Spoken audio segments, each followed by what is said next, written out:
All right, that would be a lot better, right? Having your mic on. Um, Welcome, guys. Gonna do this another show. We're doing knocking these out quickly, like literally three in a couple of days. This man is one of the greatest guys in the community. He was on the Great. The greatest guy. Let's get it right. he was on the show one with me and Anakin and Ray and stuff, and we had a great time. So I figured I'd ask him to come back and talk about his experience and stuff. He has a litany of guests on his show, including his cohorts, like Dimitri Young and so on. The one, the only, Dennis Farrell. What's up, bud? How you doing? What's good, man? Thank you so much for inviting me. I'm glad that I could make time out of my busy day to be here. And listen, I stopped flirting with the super hot girl to come here and do this show, so I'm ready. Really? Was she like something like Dupa Low or whatever her name is? I don't know. There's so many different. I have. I'm going to be honest with you. I have no clue the words that just came out of your mouth. I don't. But is that like a kid's Lego set? Because I It's don't an know. artist, I guess, a music artist. The one I think that I would have originally said was Reba BB Rex after that outfit she wore at Mania. Once again, all words I don't know. If it's not Chicago, Wings, uh, I'm trying to think of other 80s bands like Tears for Fears. I don't know what you're Pearl Jam, maybe Pearl Jam. We can do Pearl Well, Jam. AJ Lee is from Chicago, so yeah. Sweet. Anyways, so let's get right into it. The way this whole interview process stuff is basically we're going to talk about your perspective of the show coming into being on and stuff, what you thought about it, and just the evolution of it since you've been on and where you think it should go. It's basically, in short, putting me in front of the firing squad and letting everybody who's been on the show be able to say what they think of the show itself. Because sometimes with YouTube, you don't get positive reinforcement because of the fact that if you don't have comments on there, you don't know which way you're going. So I figured this is a little different. 1 year, there are not a lot of podcasts or shows on YouTube make it to 1 year, and it's an interesting way of looking at it. So I know I reached out to you guys to see if you could come on and stuff like that, but what was the conversation behind on your end about possibly coming on to Wicked Crazy Pinfalls? All right. So, in all fairness, I get probably 100 requests a week from people that's like, hey, and here's the deal. I get my lot in the show. I created the show. I'm surrounded by five other people that have, one's a former Detroit Red Wing. One guy spent more than 10 years in Major League Baseball. You have the lead singer of Rancid. You have Petey Williams. You have Jason Kendall. I get that I am the bottom of the barrel when it comes to my co-hosts. But we get about 100 requests a week from other podcasts like, can we have this guy on? Can we have this guy on? So yours might have been the only podcast. It's like, hey, Dennis, we don't care. We want you on. So that was what made it pretty endearing to me. So I really appreciated that. Well, also we have and we still do have a crazy cast of characters still popping it out. Uh, Anakin JMT for once literally kind of held his own while you were on and stuff. And knowing Anakin as well as I do, he does have the gift of gab. And if he's watching, he gets to go on. We're recording this on Monday. It'll pop on Sunday on YouTube. But Anakin does have a way with words and stuff like that, and it would interesting to see where it's gonna go for him on the show. Considering, what was your experience being on the show? How did you like it, or what would you change or think about doing or suggesting? Because like I said to you beforehand, I'm always open to any suggestions or anything. Well, here's the thing about your show that I really appreciated was each person was unique and entertaining. Anakin is that classic nerdy guy that I really appreciated his take on things. He was unapologetic, and that's hard to find in a industry where there's a lot of pandering. So Anakin endeared himself to me very quickly. Yeah, and Ray was on, and I told Ray you were gonna do this, and he said that you're probably one of his favorites besides like Sean and stuff like that. But it's gonna be fun to see where everything goes. Where do you see yourself going forward with the show? Well, hopefully I'll be invited back on many more times. So let's start there with the second show. I mean, I'm still waiting. My inbox is waiting. I'm checking again. Nope, still no invite. So I'm still waiting. Well, they did give me your cell phone number too, so let's be fair on that. I have texted you a few times too, but I am the worst texter. Listen, I'm at the beginning. I'm 43. I'm out of touch with a lot of things. Like I can barely do a entertaining enough podcast. So I'm a texter. I like do a video, but like to twitch things a little bit over my head. I'm still a PS4 guy playing Call of Duty for God's sake. So I haven't quite made it up to the next gen stuff. you're not the only one. I still have an old school Wii sitting across from me with an Xbox One, and I have a Switch upstairs. So me doing Twitch on this is just giving people a different avenue to do instead of going to Facebook and stuff like that. Because obviously with StreamYard, you could go on any different platform. Are you primarily OBS use or StreamYard for the most part? I, I took your advice and I started trying to use StreamYard. We're a little bit of bumpy because the last couple times I've used Stream, and this is all behind the scenes stuff. So, but the last couple times I've used StreamYard, I've gotten a lot of echo feedback into my mic, and I'm an audio snob, which has bothered me a lot, and I felt like it hurt the Trey Miguel interview we just did. So, I've got some stuff I need to work out there. Well, I mean, it's also a process too. Just like anything else in life. I mean, look at me. If you watched from the first show all the way till now, there it's completely night and day. But does that when you first started, was that like for you? Your first show for doing all this stuff was just like a train wreck, and then now at this point, doing it so much, you're so like it's second nature to you, right? So here's the thing. I started podcasting in 2009. I did a fantasy football show. Within a year, I didn't go to school. I thought they were the worst. We got the most low ranked guests and felt like they were the biggest guys. Like at one point, we had like Todd Marinovich on the show. We're like, oh my God, it's Todd Marinovich, which it's Todd Marinovich for God's sakes. If you're not a football fan, go look him up. So within a year, I'm doing radio for ESPN. I don't know what the hell I'm doing. I don't know how to craft a show, and I think my first radio shows were worse than my first podcasts. I mean, for me, I look at all that stuff and I'm like, have you ever seen any of the early shows of the Wicked Crazy Pinfalls at all at some point? Or after your appearance, have you seen any of the other shows just at a glance? No, I try to avoid you guys as much as possible. I mean, I try watching my own stuff and I cringe sometimes. I'm like, do I actually do that? And stuff like that. Um, we did recently announce something big, and we're going to add a second show on there for NXT. What are you thinking about how NXT? We're add some wrestling into this because we are doing retrospect and stuff, and this affects the show.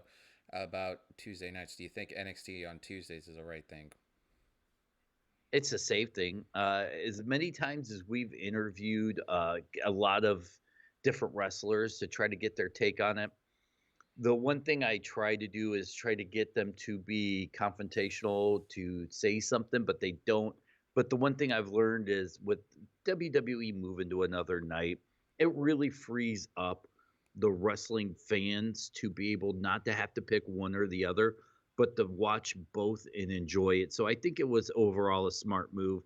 Call it what you want, retreating, getting beat by AEW, but I think when at the end of the day, it was the best move for the fans, not the company. For me, though, it was like I had once they announced that and it was all set in stone. I can be honest with the show. I was like, shit. I mean, I didn't. I knew it was coming, but I was hoping not. You know, it was like Right? one. It I'm was, okay with the move. Yeah, but it was one of those things for me. It was like being selfish. Have you ever been like in that way where it's like, yeah, let's say you and Sean have the same show on the same night. Would you change your own show night time, or because I maneuver a lot of stuff out of respect? It's kind of like the old wrestling adage where you're just wiping your feet out of respect. That's why I'm doing the move. But would you ever move a Here's where showtime? here's where I think you're wrong, because I think podcast, and we live in a new age now where if you not many people catch it live, but we get a lot of downloads on the back end. You don't really have to. If it was a one and done show, let's say you and Sean did a show where if you don't watch it, you don't see it. Maybe I could appreciate the move and see the respect. But I think with the age of downloads and people listening to it not live, I don't think it matters. And I get the respect part. And I love Sean. Sean is my favorite person in the wrestling industry. But if you were to ask Sean, Sean would tell you he doesn't give a damn. Sean's off doing his own thing. I think you guys should do your own thing and not have to worry about shuffling or moving things around, because if you start pandering to other talent, whether you like them or not, then you are devaluing how you feel about your own show. Yeah, I understand that. I'm looking at it more different perspective, but also for scheduling too.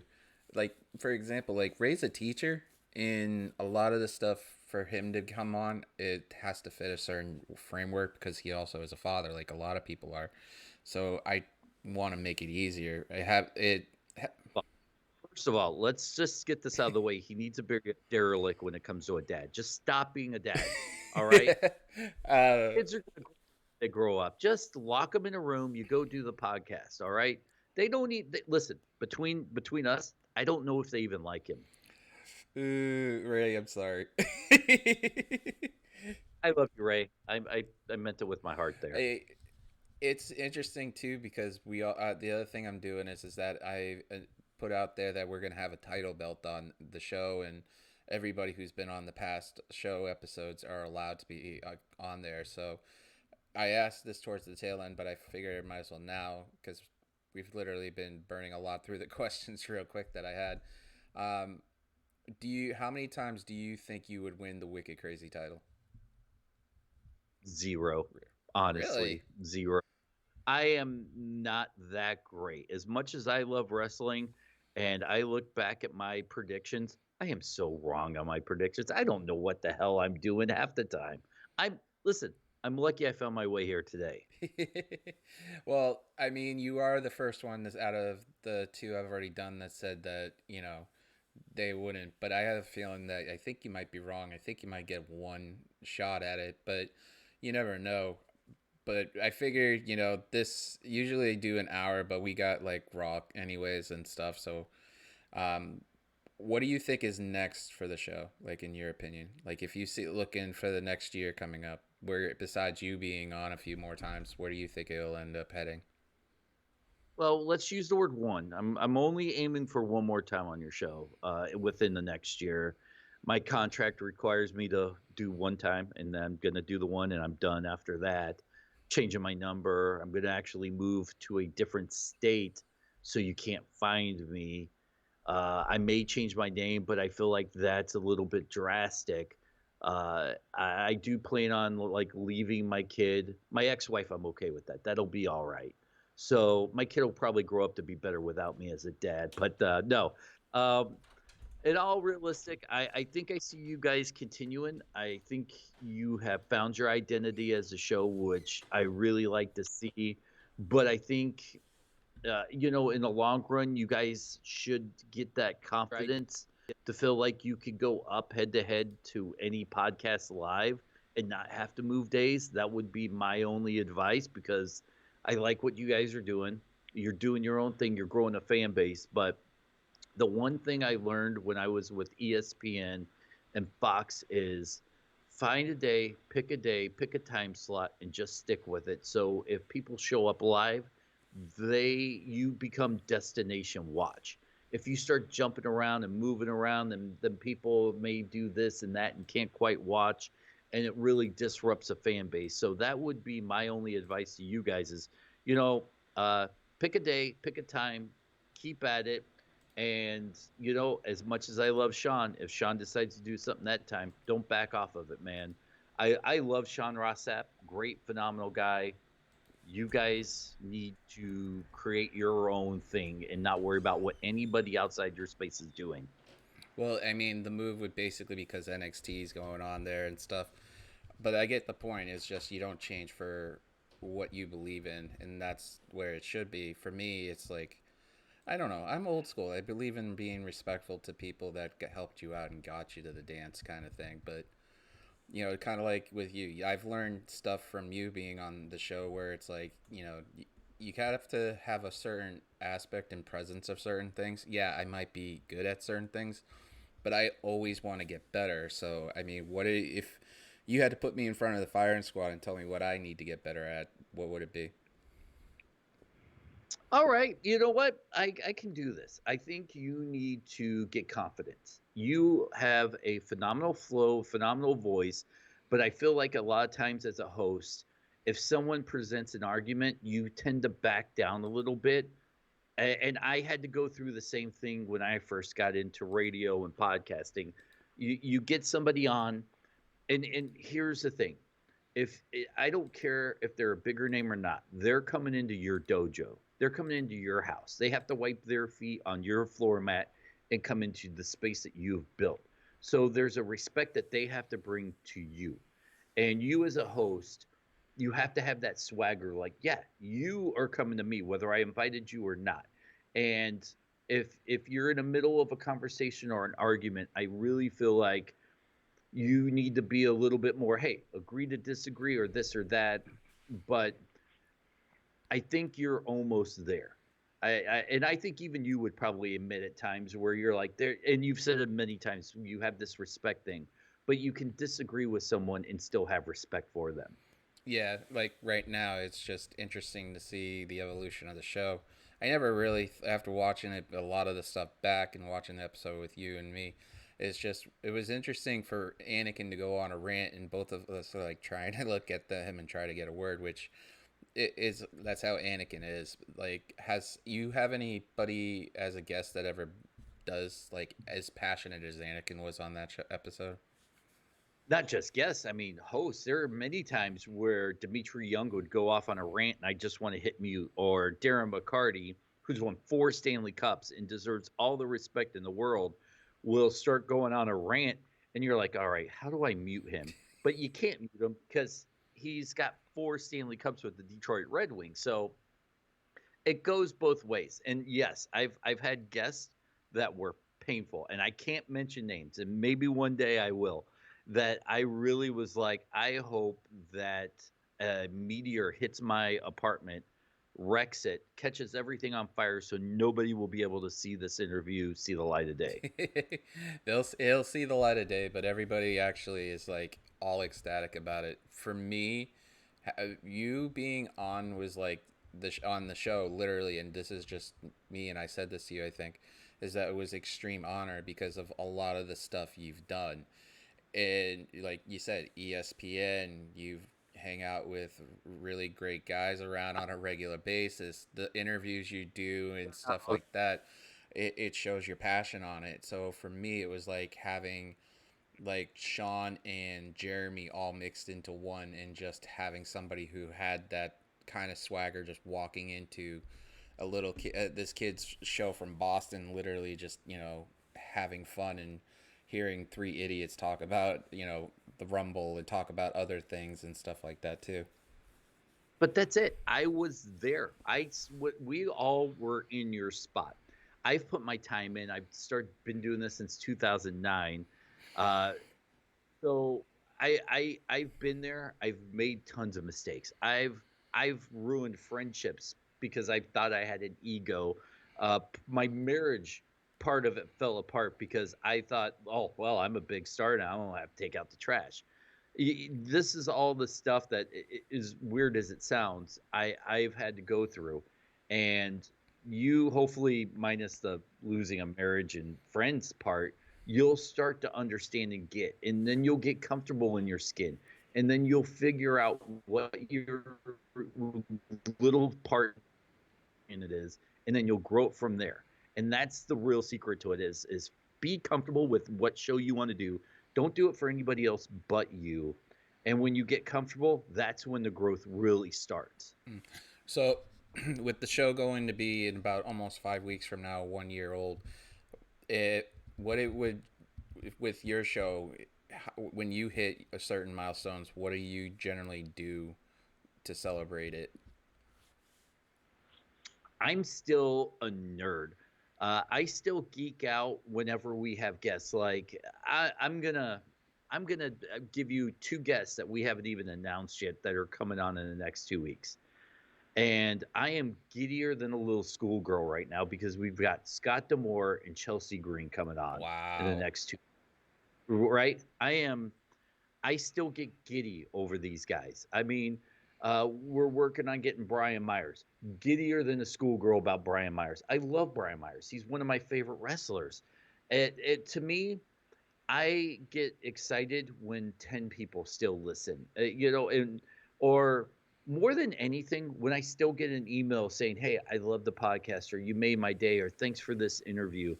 We don't get so many of those more than the questions, will you ask this guy this or will you do this, but more than seeing the downloads go up, because downloads go up, downloads go down, but it's the emails, the messages, the texts that, hey, great show, I loved it. Or when a wrestler will follow me back and be like, hey, I really enjoy what you guys are doing.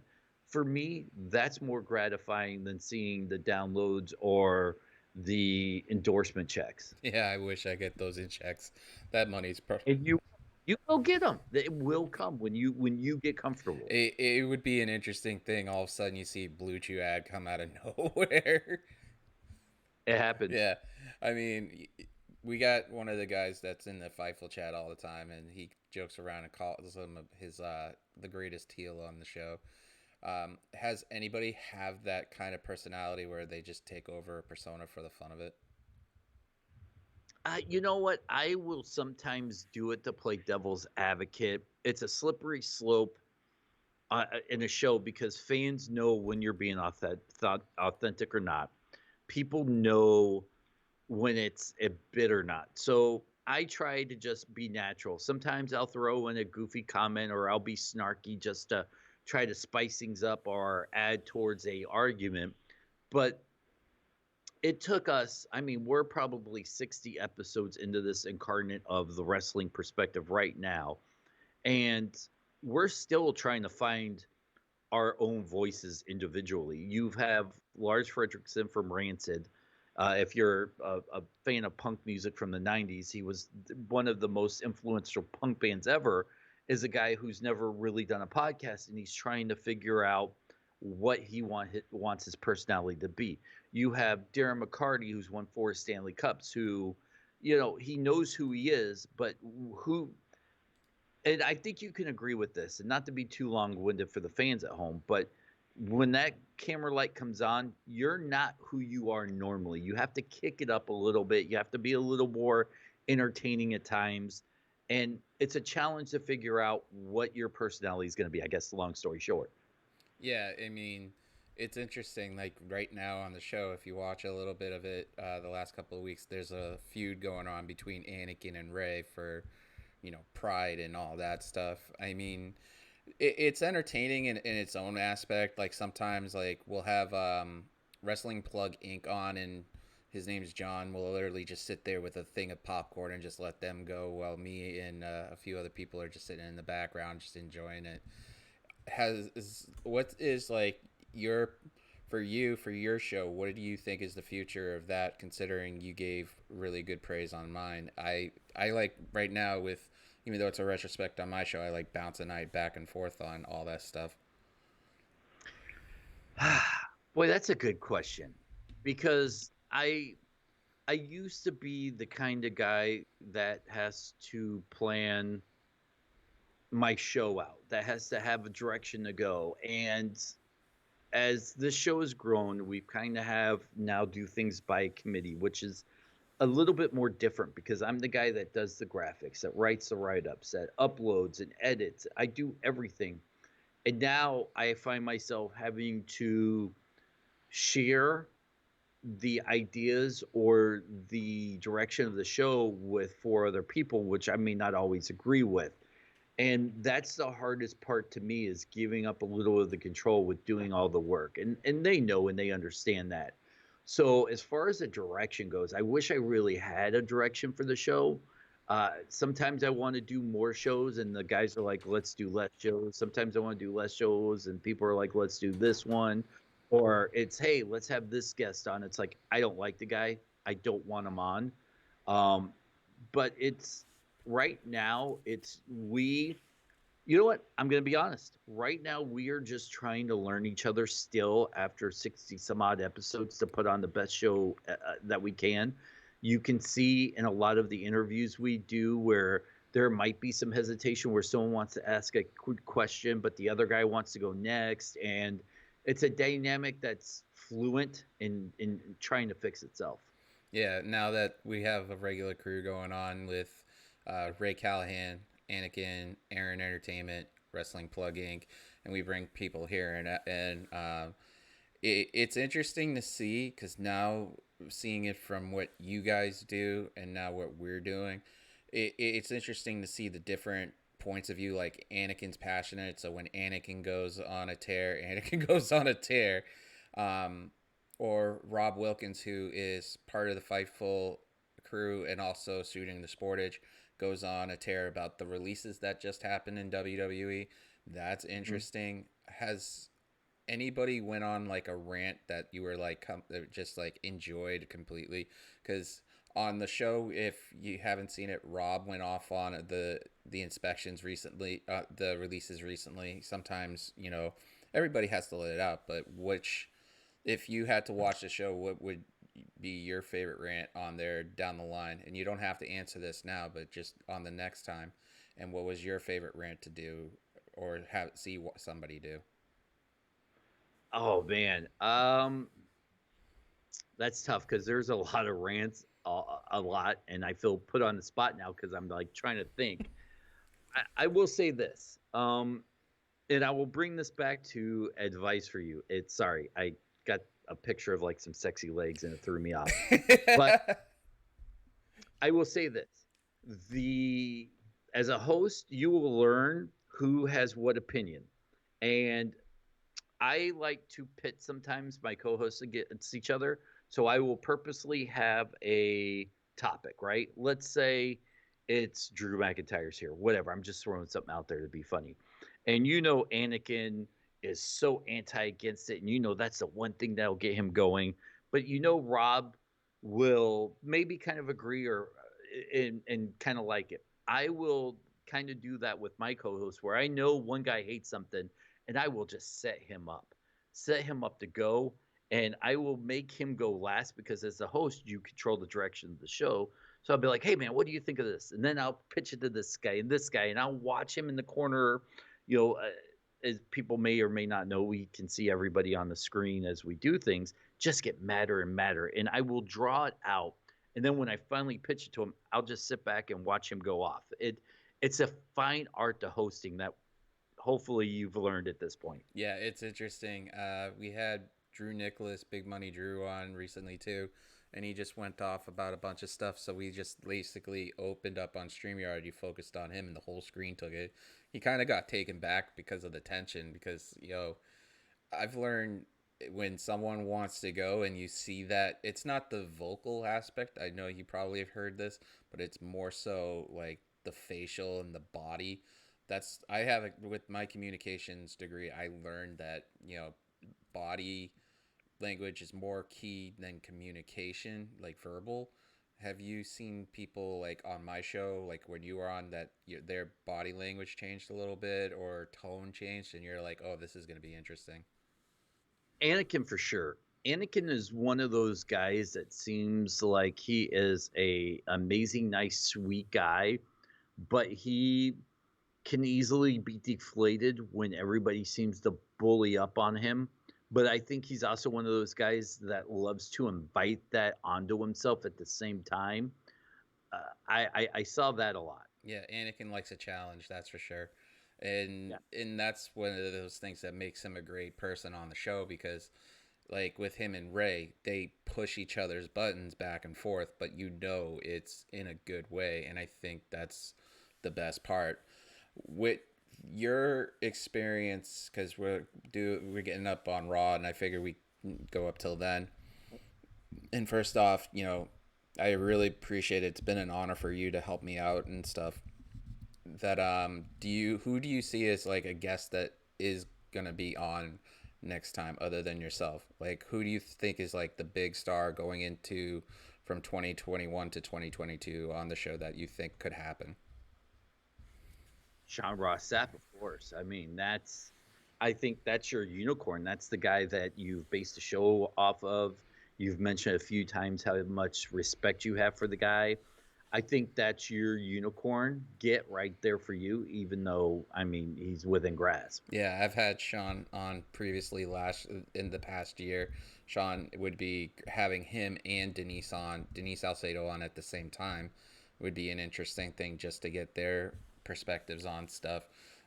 I've already put that out there, and I don't know if Denise ever if she knows as I exist or not, but that's perfectly fine because I've only done this for almost a year, and once there's a little drop in the whole water, a ripple or tsunami could happen right afterwards, right?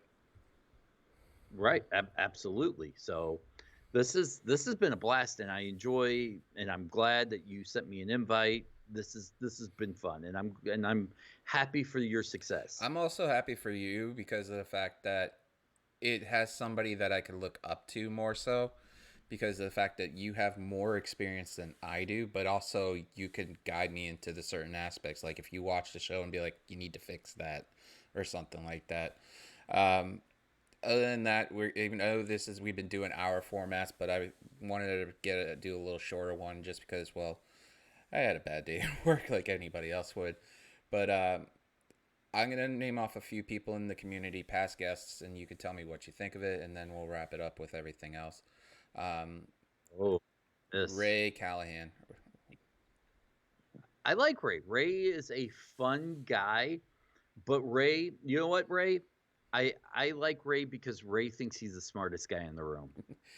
Obviously, we've talked about him a good chunk on the whole time about this whole retrospect. Anakin JMT.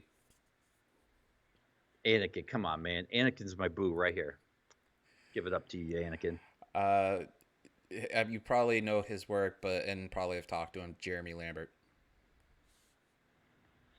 Jeremy is one of those guys that we follow each other on Twitter. I think we've had very limited interactions between each other. I like his stuff on Fightful. I I don't know if I've really had any conversations with him, but Jeremy, my phone's on. Give me a call, babe. Sean Rossap. Sean's the GOAT. Is there anything more to say about that? Sean has done so much for me doing our podcast, and I'm a lazy podcaster because I don't transcribe. And Sean has looked past some of that to get some of our interviews covered by Fightful.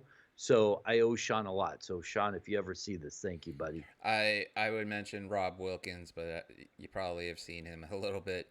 Um, Other than that, it like I said, it's been an extreme honor. It really has.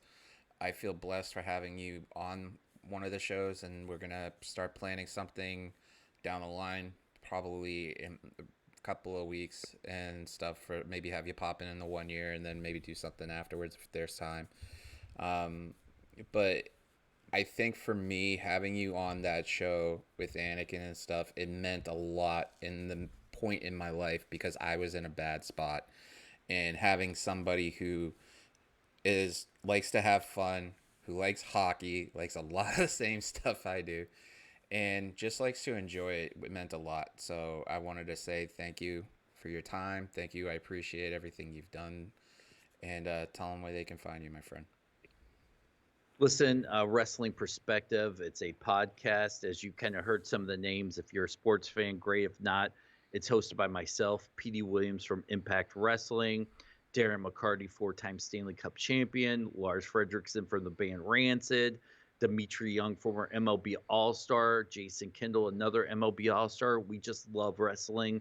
We have some great interviews. Make sure you follow and subscribe. We really appreciate each and every person that takes the time just to check us out. Yeah, check out all the stuff Dennis does. It's always amazing. Um, on top of that, check out the show tomorrow. I know this will be airing on Sunday, but check it on Tuesday. I'll be back. I'm taking a break on this past Tuesday because of getting my COVID shot and some other things. You need a mental break and stuff. Um, it's interesting to see how it's gotten to a year. And I honestly, I could tell you, Dennis, I never thought when I first started to get here, I thought I would be one of those guys who's like, oh, it's 2 weeks, and then you just do the crying game scene from the movie, just like in the corner. But Yep. it's surprising that I've actually gotten to this point, and I would literally mean it out of the grace of my heart. I appreciate your time and appreciate everything you've done and what will happen in the future with us in the show. Um, other than that, get ready for Raw. It's going to be supposedly a good one, which is very rare. YouTube.com/throwback27.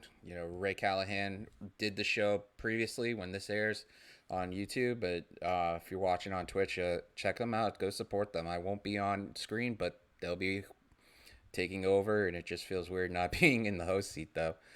I really appreciate it, like I said again, and just have a good night, guys, and enjoy everything else.